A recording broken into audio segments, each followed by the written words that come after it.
Halo semuanya, perkenalkan nama saya Junestin. Saya adalah mahasiswa jurusan akuntansi dari Universitas Internasional Batam. Sekarang saya akan memberikan sedikit penjelasan mengenai modul pembelajaran pengantar akuntansi untuk kelas 10 SMK dengan topik pembahasan yang kedua yaitu persamaan dasar akuntansi. Langsung kita masuk ke definisi transaksi bisnis. Perusahaan dalam menjalankan aktivitasnya atau dalam beroperasional memiliki tujuan utama, yaitu memaksimumkan pendapatannya atau mendatangkan laba. Aktivitas atau kegiatan yang dilaksanakan oleh perusahaan dapat berpengaruh pada kondisi laba perusahaan yang disebut sebagai transaksi bisnis. Transaksi bisnis ini dibagi menjadi dua, yaitu transaksi internal dan transaksi eksternal.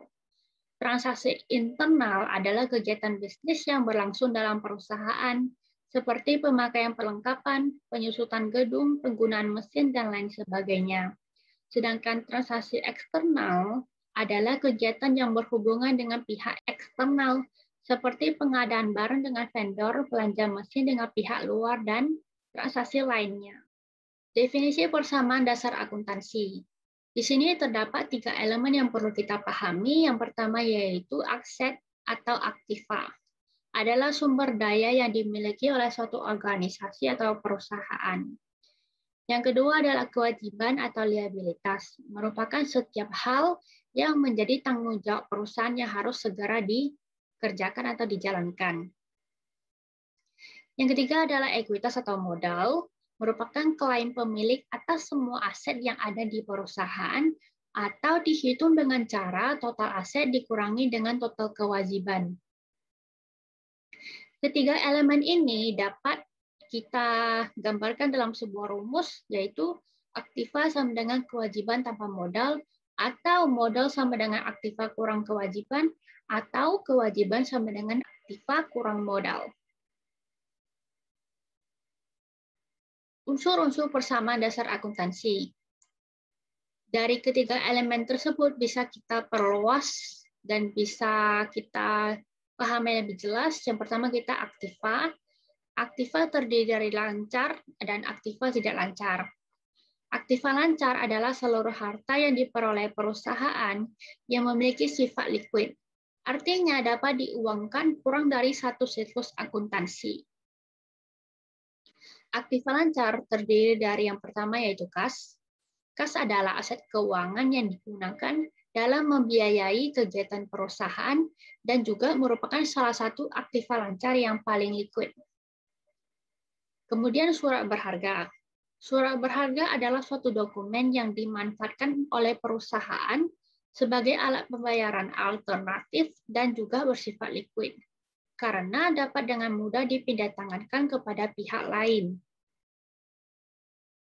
Kemudian piutang usaha merupakan sejumlah tagihan yang perlu dilunasin oleh pihak peminjam akibat dari aktivitas perdagangan secara kredit.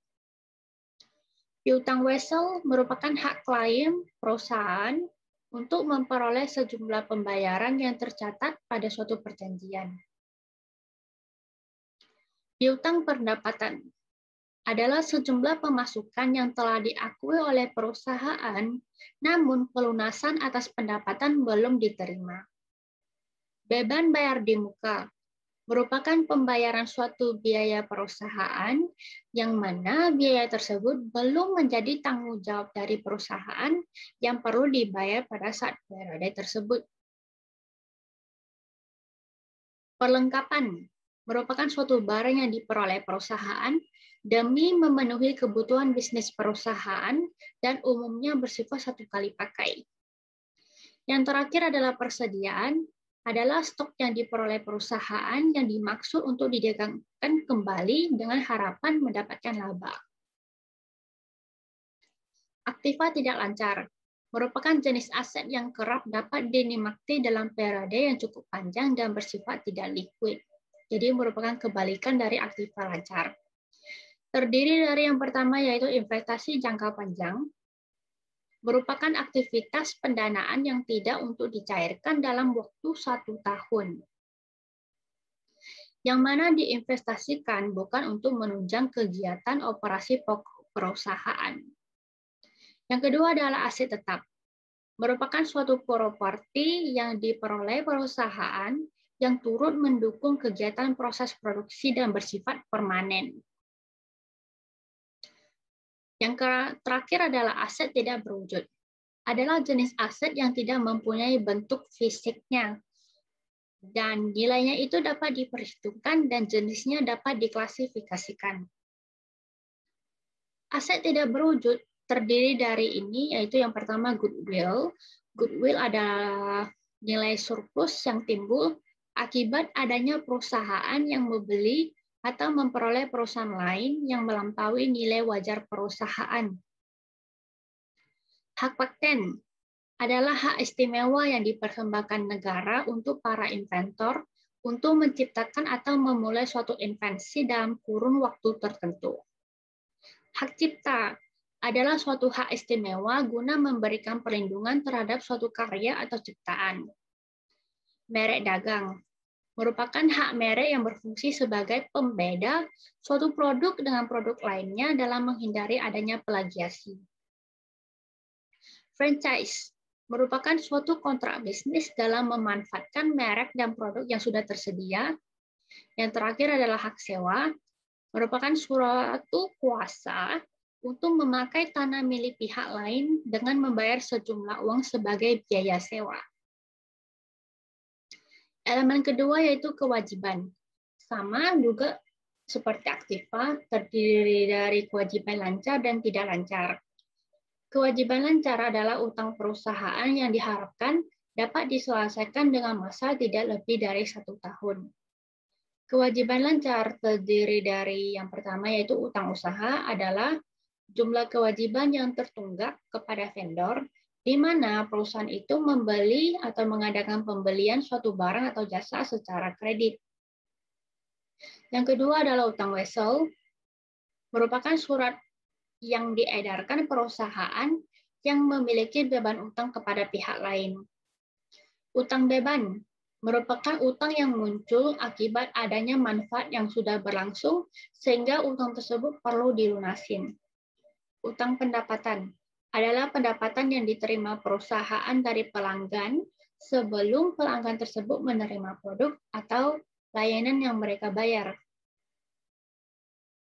Kewajiban tidak lancar adalah utang jangka panjang yang dimiliki perusahaan yang dimanfaatkan dalam mendukung pertumbuhan dan pengembangan perusahaan. Kewajiban yang tidak lancar terdiri dari yang pertama utang obligasi. Adalah surat utang yang muncul karena adanya penjualan surat obligasi yang dilakukan oleh suatu entitas. Yang terakhir adalah utang hipotek, adalah suatu kredit jangka panjang dengan jaminan berupa tanah atau properti. Elemen yang ketiga adalah modal. Modal merupakan sumber daya ekonomi berupa dana ataupun barang untuk mendukung aktivitas perusahaan. Selain dari aktiva, kewajiban, dan modal, juga terdapat 2 elemen yang cukup penting. Yang keempat, yaitu pendapatan, adalah suatu bayaran yang diterima perusahaan akibat adanya perdagangan barang atau jasa dalam kurun waktu tertentu. Yang kelima, elemen kelima, yaitu beban, adalah suatu bentuk kontribusi perusahaan dalam mengorbankan sumber daya ekonomi untuk menghasilkan sejumlah laba. Kita masuk ke analisis transaksi. Transaksi pertama, di sini ada Tuan Robi menyetorkan modal sejumlah 400.000 sebagai setoran modalnya. Di sini, perusahaan mendapatkan tambahan modal sehingga aktiva perusahaan yaitu aktiva lancar berupa kas akan bertambah 400.000 dan juga modal perusahaan bertambah 400.000.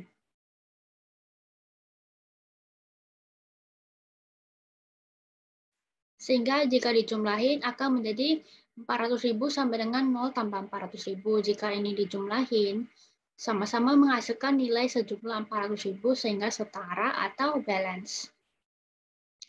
Transaksi yang kedua, Tuan Robi melakukan transaksi pinjaman kepada bank sejumlah 150.000. Nah, karena perusahaan melakukan transaksi pinjaman sebesar 150.000 sebagai modal tambahan, maka aktiva perusahaan berupa kas juga akan bertambah 150.000 dan juga karena ini adalah pinjaman sehingga utang perusahaan berupa utang wesel akan bertambah sebesar 150.000.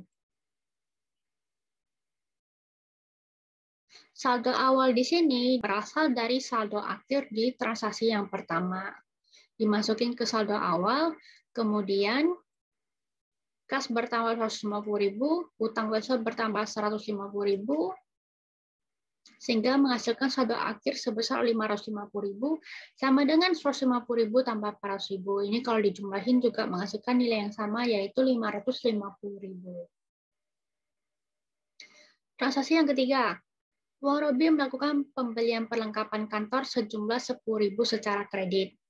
Di sini perusahaan membeli perlengkapan. Perlengkapan ini adalah salah satu dari aktiva lancar dan juga karena pembelian ini secara kredit sehingga utang atau kewajiban perusahaan itu juga bertambah sebesar 10.000. Saldo awal ini sama diambil dari transaksi kedua punya saldo akhir. Perlengkapan ditambah 10.000 dan juga utang usaha bertambah 10.000. Sehingga menghasilkan jumlah 550 tambah 10 sama dengan 150 tambah 10 tambah 400. Transaksi yang keempat. Terdapat beban perusahaan selama bulan September 2021, yaitu sewa gedung senilai 57.000, gaji karyawan senilai 30.000, dan beban lain senilai 5.000. Di sini karena beban perusahaan ini harus kita kurangin sehingga menyebabkan kas kita berkurang sebesar beban di sini dan juga modal kita ikut berkurang. Saldo awal diambil dari saldo akhir di sini. Kita mulai dari sewa gedung, kas berkurang 57.000 dan modal berkurang 57.000, sisanya adalah tetap 0. Yang kedua adalah gaji karyawan berkurang 30.000 pada kas, dan modal juga berkurang 30.000. Yang ketiga, beban lain berkurang 5.000 pada kas, dan modal juga berkurang 5.000. Sehingga kita jumlahin akan menghasilkan 458 tambah 10 sama dengan 150 tambah 10 tambah 308. Transaksi yang kelima, perhitungan sisa perlengkapan pada akhir bulan sejumlah 3.000. Perusahaan pada transaksi sebelumnya ada membeli perlengkapan. Nah, pada akhir bulan ini akan dilakukan perhitungan sisa perlengkapan. Jadi untuk perlengkapan perusahaan akan berkurang 3.000 dan arus kanannya yaitu modal perusahaan akan juga berkurang 3.000. Saldo awal diambil dari saldo akhir dari transaksi keempat. Perlengkapan kurang 3.000 dan modal berkurang 3.000. Sehingga menghasilkan 458 tambah 7 sama dengan 150 tambah 10 tambah 305. Transaksi yang keenam. Selama bulan September terdapat pendapatan yang dihasilkan perusahaan sejumlah 90.000. Jadi, karena perusahaan ini mendapatkan pendapatan secara tunai, sehingga kas perusahaan akan bertambah 90.000 dan juga modal perusahaan bertambah 90.000. Saldo awal diambil dari saldo akhir di sini transaksi kelima, kemudian kas bertambah 90.000 dan modal juga bertambah 90.000. Sehingga menghasilkan 548 tambah 7 sama dengan 150 tambah 10 tambah 395. Transaksi yang ketujuh. Pada transaksi sebelumnya, perusahaan itu ada melakukan pinjaman kepada bank sebesar 150.000 jika teman-teman ingat. Jadi pada transaksi ketujuh ini, perusahaan akan melakukan pembayaran secara cicil dan juga pembayaran bunga akibat dari peminjaman kepada bank sebesar 150.000. Di sini diketahui kas perusahaan akan berkurang 5.600 untuk pembayaran secara cicil dan juga kewajiban perusahaan akan berkurang 5.000 utang weselnya dan modal berkurang 600 perak. Saldo awal diambil dari saldo transaksi ke-6, terus kas berkurang 5.600, Utang lusa berkurang 5.000 dan modal berkurang 600 perak, sehingga menghasilkan 542,4 tambah 7 sama dengan 145 tambah 10 tambah 354,4. Transaksi yang terakhir yaitu transaksi ke-8, yaitu Tua Robi menggunakan uang perusahaan untuk keperluan pembayaran biaya sekolah untuk anaknya sejumlah 18.000. Karena pengambilan uang perusahaan ini disebut sebagai transaksi privé. Perusahaan menggunakan uang sebesar 18.000 secara tunai sehingga kas akan berkurang 18.000 dan juga modal akan berkurang 18.000. Saldo awal diambil dari saldo akhir transaksi ke-7, kas berkurang 18.000 dan modal berkurang 18.000. Sehingga menghasilkan total ini, jika teman-teman totalin di sini, kalau ditambah aktiva akan menjadi 531,4, kalau kewajiban ditambah modal juga akan menghasilkan 531,4, sehingga hasilnya adalah balance. Yang terakhir adalah siklus akuntansi. Dalam kegiatan operasional perusahaan, selain mencatat transaksi, masih terdapat tahapan lain yang akan dilakukan terus-menerus oleh seorang akuntan, sehingga terbentuklah suatu laporan keuangan. Tahapan terus-menerus tersebut dikenal sebagai siklus akuntansi. Siklus akuntansi merupakan pengulangan yang berhubungan dengan proses akuntansi dari timbulnya transaksi hingga eksistensi laporan keuangan. Bentuk siklus akuntansi yang pertama di sini ada bukti transaksi. Jadi setiap transaksi yang timbul biasanya disertakan dalam sebuah dokumen atau bukti transaksi seperti nota, kwitansi, atau cek. Bukti transaksi ini juga bermanfaat sebagai bukti bahwa benar transaksi tersebut terjadi dan juga memudahkan dalam pengecekan sehingga dapat menghindari adanya penggandaan bukti. Setelah ada bukti transaksi, maka selanjutnya adalah mencatat transaksi tersebut sesuai dengan urutan peristiwanya. Kegiatan merangkum seluruh transaksi ini disebut sebagai menjurnal. Setelah kita selesai menjurnal, maka langkah selanjutnya adalah posting ke dalam buku besar. Posting merupakan proses perpindahan dari catatan jurnal ke suatu buku besar. Pada buku besar ini akan diklasifikasikan setiap akun sesuai dengan daftar akun dan ditentukan masuk ke sisi debit atau kredit. Langkah selanjutnya setelah posting ke buku besar adalah menyusun neraca saldo. Hal ini dilakukan untuk memeriksa apakah sisi debit dan kredit itu memiliki jumlah yang sama dan balance.